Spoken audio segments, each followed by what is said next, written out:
Bienvenue à tous, merci de nous rejoindre pour le 18h de ce 24 mars sur RTI 1.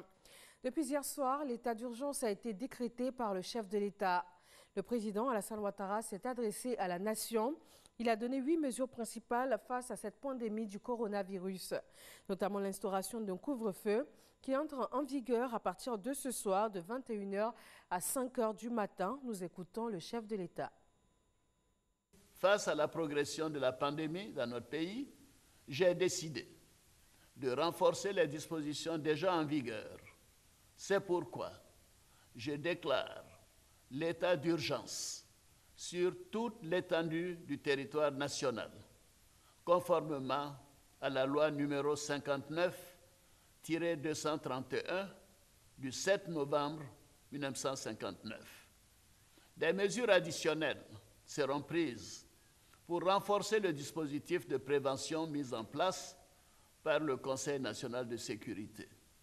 Toutes ces dispositions ont fait l'objet d'un décret que je viens de signer aujourd'hui même. Il s'agit, premièrement, la fermeture de tous les maquis et restaurants à compter de ce lundi 23 mars 2020 à minuit, après celle des bars, des boîtes de nuit, des cinémas et des lieux de spectacle. Deuxièmement, l'instauration d'un couvre-feu de 21h à 5h du matin à compter du mardi 24 mars.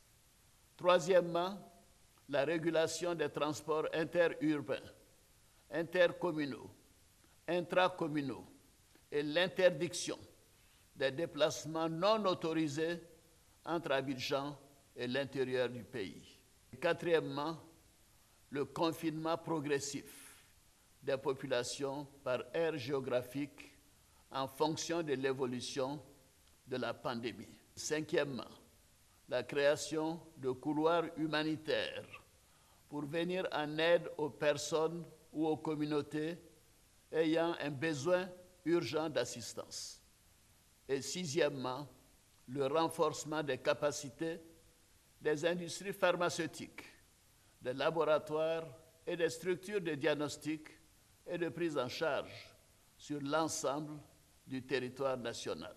Septièmement, la détection précoce, la prise en charge rapide et l'isolement en toute confidentialité des malades. Et huitièmement, la mise en place d'un centre d'appel dédié au Covid-19 et d'un système d'alerte et de suivi utilisant notamment les nouvelles technologies de la communication. Je demande aux forces de sécurité de faire appliquer strictement ces mesures en vue de protéger la population dans le souci d'éviter la propagation du coronavirus dans notre pays. J'ai aussi instruit le garde des Sceaux, ministre de la Justice, en vue de donner des suites judiciaires au non-respect de ces mesures et à la diffusion de fausses informations. Le chef de l'État a appelé au sens de la responsabilité et au civisme, surtout au strict respect des mesures de prévention. Au marché Sikoji de la commune de Yopougon, c'est également au respect de ces règles de sécurité que le ministre de la Santé et de l'Hygiène publique et la secrétaire d'État chargée de l'autonomisation de la femme ont exhorté. Les commerçants sur place ont été invités à observer les mesures de prévention, contrairement à ce qui a pu être observé sur place. La prévention de la maladie à coronavirus est désormais un défi mondial. En Côte d'Ivoire, solidaires des dispositions gouvernementales, les banques et établissements financiers ainsi que les systèmes financiers décentralisés ou microfinances ont pris des mesures. Objectif, assurer la continuité des opérations courantes et soulager la clientèle.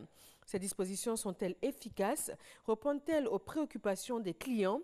Les banques fermeront-elles? Des éléments de réponse à toutes ces questions essentielles dans EcoPlus ce soir. Le coronavirus continue de faire des victimes à travers le monde. Le saxophoniste et chanteur franco-camerounais Manu Dibango en est décédé ce mardi. Cette icône de la world music range à jamais son saxophone à l'âge de 86 ans, 6 jours après l'annonce de son hospitalisation. Le comité international olympique a confirmé ce mardi le report des Jeux olympiques de Tokyo. Initialement prévu le 24 juillet jusqu'au 9 août 2020 dans la capitale japonaise, ils se dérouleront désormais pas plus tard qu'à l'été 2021, selon le comité international olympique. Le Japon, qui devait donc accueillir l'événement du 24 juillet au 9 août, a proposé un report d'une année en raison de la pandémie de coronavirus. En Chine, la province de Hubei pourrait dès mercredi sortir de son confinement. Après plus de 2 mois, les habitants vont pouvoir aller et venir librement et passer les frontières de la région à condition d'être en bonne santé.